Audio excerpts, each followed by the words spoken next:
Hello, and welcome to Fifi and the In-Between, the channel for original short stories of fantasy to occupy your mind and inspire your deepest self. This is the story, The Keeper of Bottles. Evergrove was cloaked in a somber stillness as the townsfolk gathered at the old stone church. The day was gray, with clouds hanging low in the sky, echoing the hearts of those who had come to mourn Manifa, a girl who had vanished nearly a year ago. Whispers of loss filled the thick, moist air, crowded with shadows and vapors. Amidst the sorrow, a figure appeared at the edge of town, weary and worn. The mourners were caught up in their unwilling acceptance of grief, the acceptance that she would never return, and that her body would never be found. Some wanted to keep hoping, to keep looking.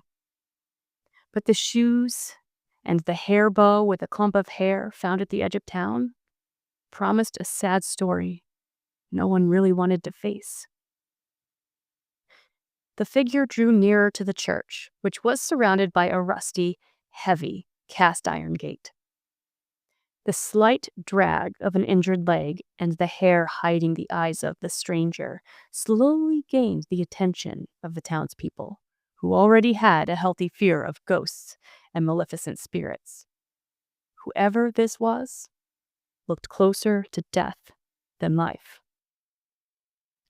Arya, Manifa's childhood friend, felt a strange sickness in her stomach when she saw the human creature wrap its hands around the gate. In times of mourning, sufferers are vulnerable to dark forces. The darkness hungers for those who are weak and tired. She froze, watching. Sure, it was staring at her, hunting her. It pulled on the gate, which grated and squealed, announcing to everyone that there was an uninvited guest in their midst. In all of the stories, the dark forces never dared to enter the church grounds, and so they stood, frozen in terror, lumps in their throats, wanting to run, but not wanting to be seen by the beast. It moved slowly towards Arya, sensing her terror. Arya raised her lantern to face her fate with a steady heart, although her legs trembled, when the soft orange light exposed the figure's face. It looked vaguely like Manifa, but something was very off. Her body might have come to seek vengeance for its death. Such things were said to happen. "Manifa," she whispered out, her voice cracked and dry. The crowd watched, muscles tense, distrust etched on their faces. And Manifa, with sunken cheeks and haunted, fish-gray eyes, nodded slowly. "It's me," she said with a flat mouth. Manifa had not come home to celebrate her life she had lost, but to escape from the depths of something worse. She reached out a thin hand and opened her fingers. In her palm were shards of glass, and from them blood dripped. Arya's mind fixated on the hand. The dead could not bleed. Arya reached into her wool shirt pocket and pulled out a piece of cloth, stained with sickness of the past, clean, but thick with visible memories. She called to her brother. "Finn, don't say a word, just do as I ask." Finn was older than Arya, but studious and frail. He feared the alley cats and sparks from a fire. However, Finn was always afraid to say no to his bold and short-tempered sister. She felt his presence as he stepped behind her. "Hold the lantern right here. Be still and steady." He reached toward the lantern and replaced her grip. He was shaking, but he was relieved that she did not glare at him for his weakness. She reached out with her free hand, afraid that her friend's skin would be cold and stiff. But as she touched it, She was surprised at its soft warmth. Holding the hand gently, she used the cloth to slowly remove the sharp shards reflecting the golden light. From all around, Manifa's old friends cautiously stepped forward in awe and disbelief. Manifa felt the fearful glares of the people she no longer seemed to know. As their eyes slowly relaxed and Arya removed the last and deepest cut of glass, she sensed the weight of expectation from those around her. No one was prepared for whatever story led to Manifa's return. Manifa knew that someone had died. She had been to too many funerals when a sickness had passed through years before. She looked to where fresh soil had been dug up in the night, preparing for the dead. She slowly approached the grave and peered down inside. A box. White pine. Rough and crudely made. It is how they make boxes for the dead when there is no body to protect. Around her, not a sound was made. Nobody dared to move. And on the box, she saw written her name and the prayer of the dead. She closed her eyes with what little energy she had, recognized that she had arrived at her own funeral. The town had done its best, she knew. She did not know how long she had been gone, but it felt like a lifetime. She had been missing long enough for the church to declare her death final and certain. Manifa turned back to face the crowd. She walked through them as though they were ghosts, and walked up the 4 church steps to the open doors. Eyes watched her. Lanterns flickered. And she, as thin as a rumor, a ripped sweater hanging off her like a sail on a shipwreck, stood motionless, looking at the hand-carved cross. She had been 15 the last time she had seen it. "Sorry," she croaked, hoarse, dry, as she suddenly collapsed to the ground. The gasps and cries that followed could have been bottled and sold to sorcerers. They were so raw and painful. Manifa's father ran to the fallen form and touched her face with both hands, pressing gently with disbelief as if he expected her to fade. "You're warm," he whispered. "No," she replied, barely conscious. "I'm cold, very cold." Arya arrived quickly behind the father, with Finn and the rest of the town in tow. Together, they gathered the painfully light and terribly warm girl who had arrived at her own funeral, and they carried her home. Manifa was returned to her home, where her room had been frozen in time, awaiting her return. Her boots still lay where she had kicked them off the day before she went missing. While Manifa's father, Hanno, was deeply caring, he was not emotionally strong, and even small challenges tired him out quickly. And this was no small event. Arya and Finn sat next to Manifa's bed. They were tentative, like stray cats circling a familiar doorstep. Slowly, Manifa's fever came down, and her awareness of the people around her improved. After several quiet days, she was able to speak, and her color returned. The brown of her skin returned to its amber hue, no longer matching the gray outside, which had still not lifted. "You look more like yourself," Arya said, as she handed Manifa a cup of tea to help her soften her throat. She smiled lightly. "Thank you." Over the next few days, Manifa struggled to adjust. The siblings brought her meals, shared stories of the town gossip since her absence, and gently encouraged her to talk about her experiences. Hanno, feeling more hopeful, also became more demanding. "Where were you?" he asked, holding her hand too tightly. Manifa would sink deeper into the bed and look away. She was haunted by nightmares and did not want to talk about the missing time. Each night, she woke gasping, visions swirling in her mind. Memories of isolation and despair plagued her, making it hard to face the world. How could they possibly understand? It was better that they not know than to not believe. As the sun dipped below the horizon, Arya found her staring out of her bedroom window, lost in thought. Manifa, you can talk to us, she said softly, placing a hand on her shoulder. We want to help. I want to, she replied, tears brimming in her eyes, but I don't know how. Realizing that they needed a different approach, Arya and Finn organized a gathering at the Willow Pond, where they had spent countless afternoons together. It was just the three of them, hoping for a safe space for Manifa to share her story. As the friends settled beneath the sprawling branches, Finn felt nervous.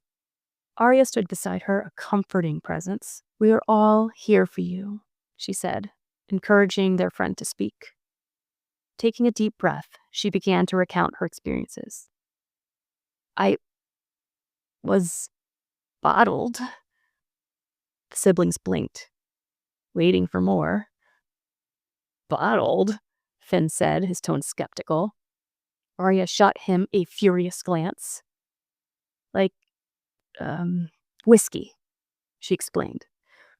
Aged, stored. I was watching the world through a glass barrier, and then spilled. She spoke of the creature that had tormented her, whispering her fears and regrets, feeding off of her memories. The friends listened intently, at times nodding and understanding, and at other times holding back tears. As she shared her story, Manifa felt some of the weight lift from her shoulders. But there were other, more difficult pieces that she could not bear to utter out loud. She was afraid it would break her. She could not speak about how she ended up deep in the woods, no shoes, hair torn from her head. But she did explain how the forest is hiding a door. It is as if they are luring the young and curious, but not the bold and experienced. The handle is simple brass. The wood is old, like a fence post after many seasons. She hoped the door would take her somewhere safe, somewhere she could hide. She was surprised to find the door unlocked, and as she cautiously peered in, she heard footsteps behind her, and she took the risk, closing the door and preparing to guide herself as quickly as possible through the black underground. But as soon as the door closed, a single bulb lit up the room below. She tiptoed down the stairs, not sure who or what she might find. There she saw shelves lining the walls, heavy with bottles, hundreds of bottles, thousands of bottles, glass of every color, every shape. Inside some, shadows pressed against the sides, and others, soft glow pulsed as if a heartbeat was filled with light. She caught a movement from the corner of her eye and froze. Slowly, looking towards the source of the movement, her heart raced, hoping for relief, but ready to fight. And at the far end of the cellar stood a man. He wore a suit that once might have been called elegant. His hair was silver, his eyes cold and appraising. Ah, he said. Finally. Excuse me? Manifa asked. You are perfectly timed. The keeper, the collector of what might be, the judge of what should age and what should be poured out. I am stronger than I look. I will hurt you, she told him. She grabbed one of the bottles and prepared to shatter it against the wall. But with impressive speed, he grabbed her hand and stopped her. I wouldn't do that, he said, and he grabbed her neck with the other hand. She felt her body go numb, and he held her throat tightly until the room went black. When she came to, she was inside a bottle. She did not understand how she got there, but surrounding her she could see the others, but they appeared frozen in time. For her, time stretched and shrank unpredictably. She could hear other bottles, a girl sobbing softly in the green glass, an old man humming in the blue. They were all aging, all waiting. And she was learning what it felt like to hold anger, regret, and loneliness all at once, pressed against glass walls, tasting them in every single breath. Was it days? Weeks? Years? Who can say? Time and glass is unlike anything she could explain. But finally the keeper came. He lifted her bottle, and the cork was removed. Air rushed in, light crashed in. She was spilled onto the stone floor of the cellar. He looked at her, with his nose twitching in disgust. "You have not aged well," he said. She tried to argue. She tried to fight. But she was too tired. The air hurt. Her body hurt.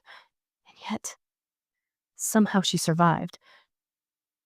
"But how did you get back?" asked Finn. "I walked. I didn't know the way. The world felt fake, like an illusion.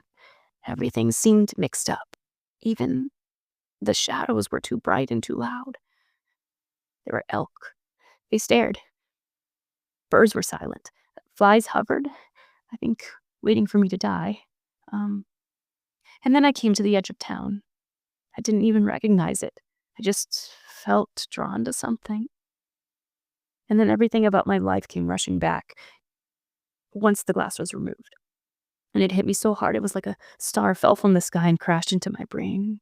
I felt so bent and twisted." After some silence, to take in everything, Arya cleared her throat. "You looked like a ghost.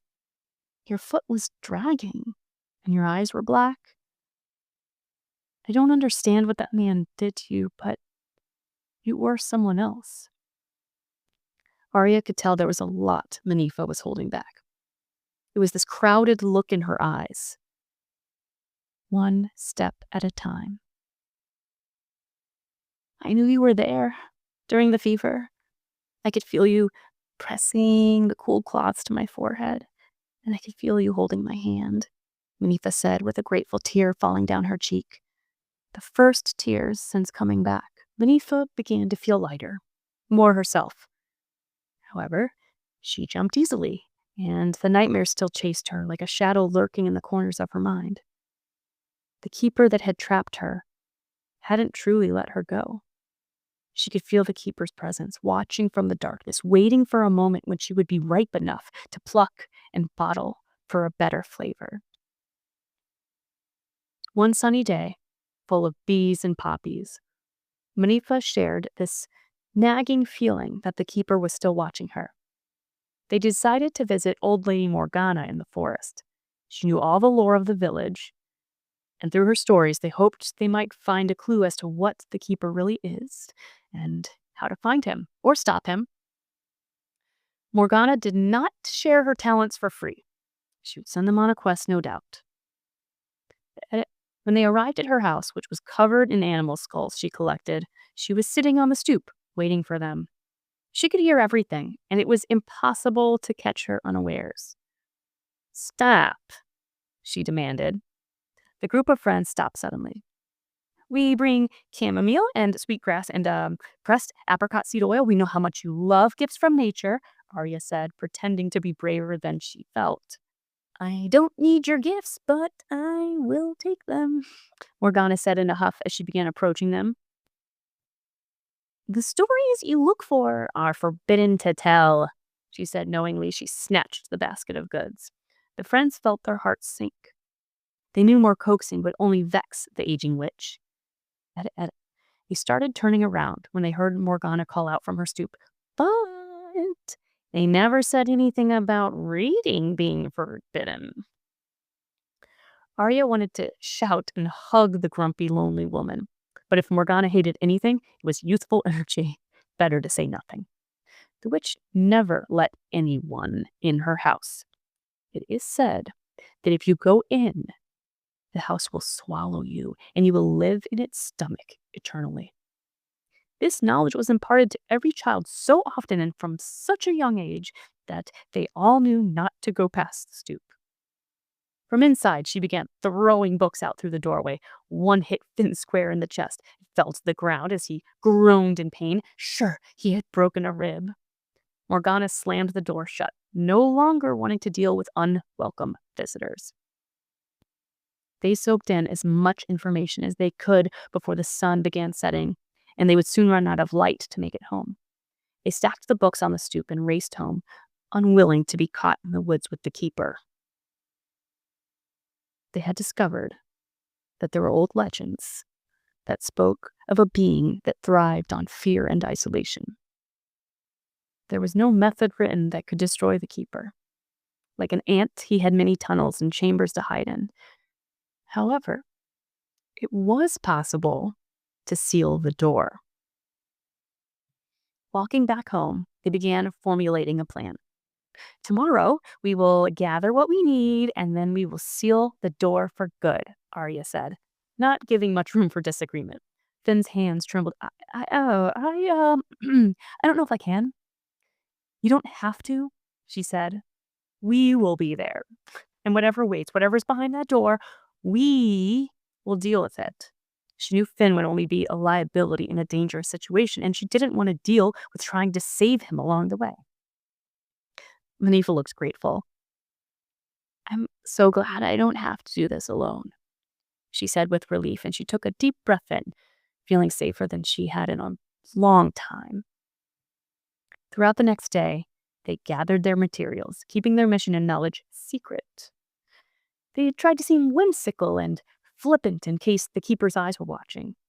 Finn helped pack their travel sacks, tears falling silently. It's important that someone stays behind, Arya reassured him, just in case something goes wrong. That night, Manetha dreamed. In her dreams, she found a shimmering pool that reflected all the terrible memories. As she gazed into the water, the keeper materialized, a shadowy figure that embodied every fear and every regret. You thought you could escape me, little one? The keeper hissed, his voice echoing in the stillness. She woke as if surfacing from deep water, gasping for air.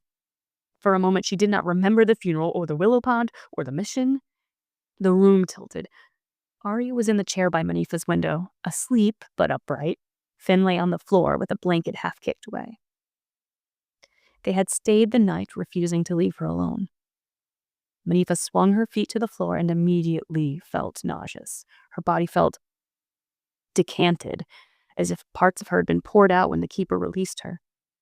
She felt those missing pieces so strongly. Manetha swallowed. It was barely light out when the two friends ventured into the woods where Manetha had first disappeared. The landscape felt both familiar and foreign. As they traveled, something shifted.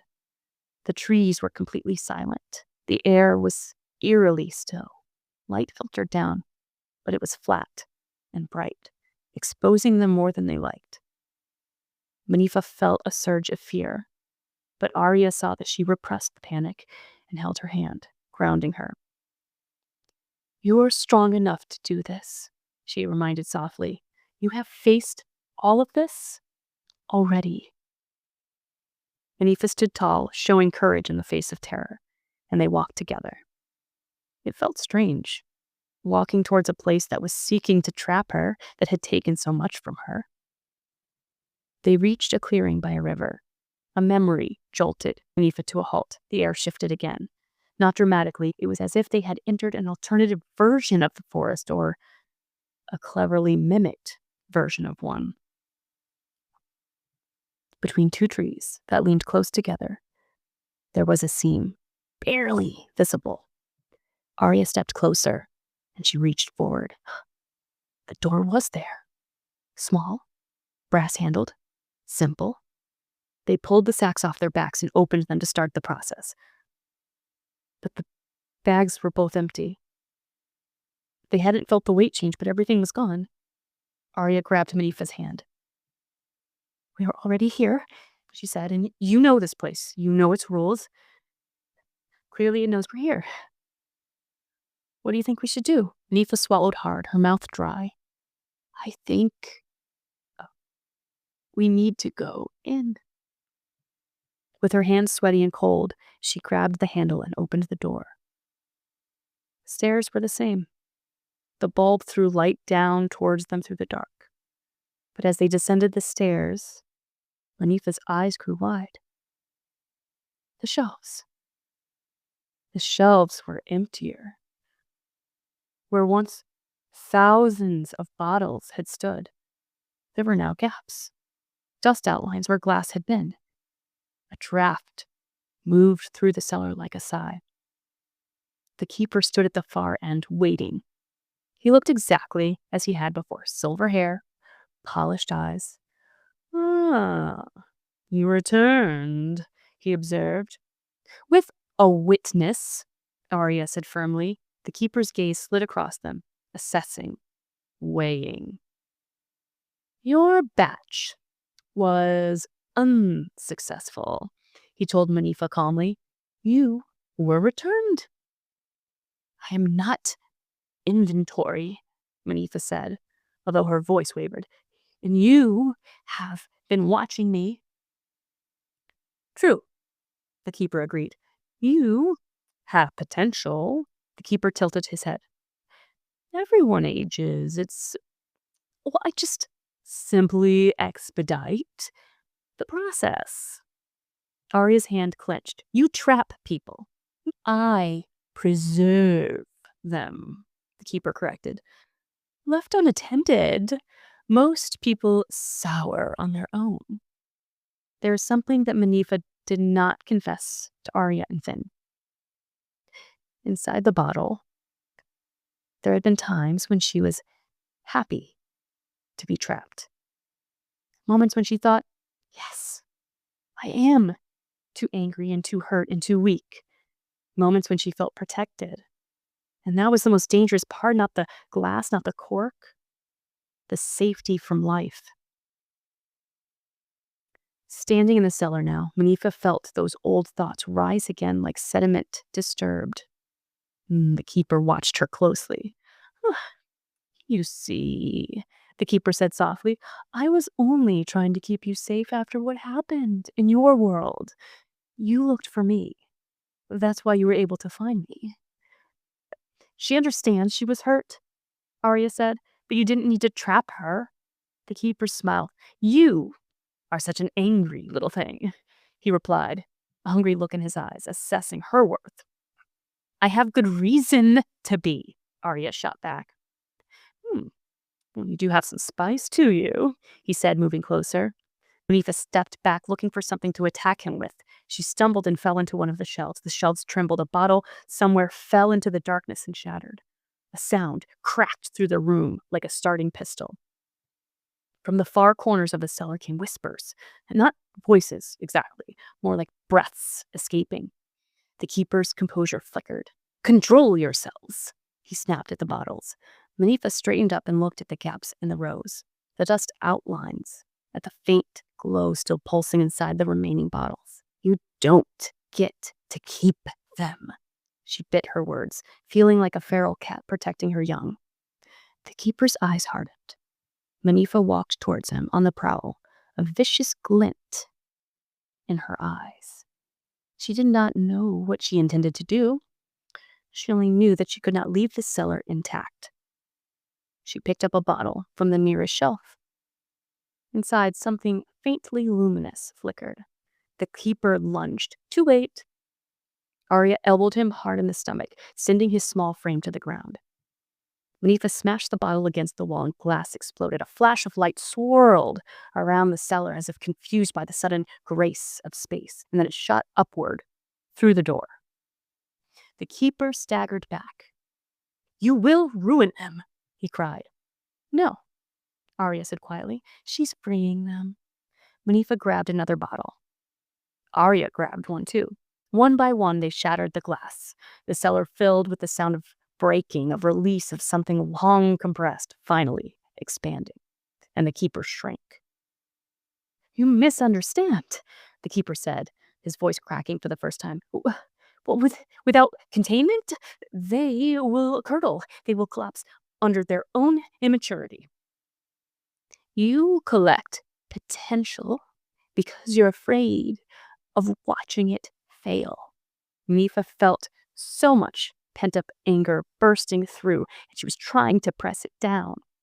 I felt alone and broken, but I am not that girl anymore. I made it home, and I refuse to let you control me. You cannot trap me in fear. And every creature here deserves a chance to heal, and you don't let that happen. The keeper said nothing. You'd rather store people than see them make mistakes. The last of the bottles shattered. The shelves stood bare.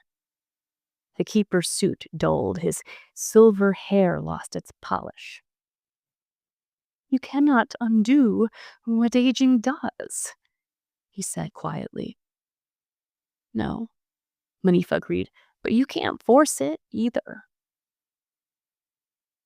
The keeper blinked and then dissolved into the air, leaving behind only a faint echo of disbelief. The bulb flickered out, and the two of them stood at the base of the stairs that now led to nothing. Time to go, Arya said gently. They climbed the stairs toward the trail of light. Reaching the top and stepping out into the forest, they breathed the air and hugged each other tightly. Parting, Manifa wrapped her fingers around the doorknob and pushed the wooden door closed. Manifa hesitated a moment, and then she pressed her palm against the wood. The seam sealed, and the door vanished.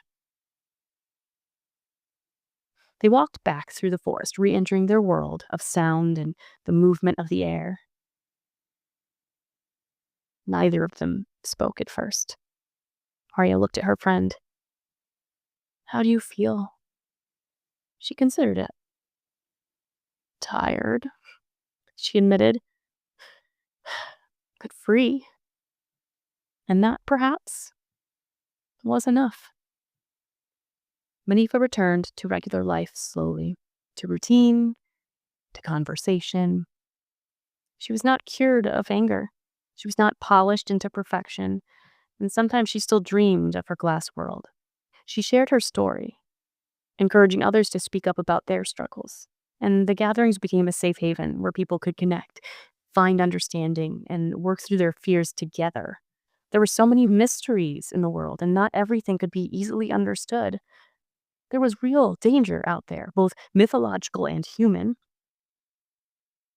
She knew something the keeper never understood. A life, however messy, deepens in motion. So yes, a girl once returned on the day of her own funeral, thought to be a ghost. She had come home feverish and afraid and barely alive. But with a little patience and a lot of understanding, she walked into her own unfinished story and mastered it, saving many others in the process. And to this day, that particular door with the brass handle has never reappeared.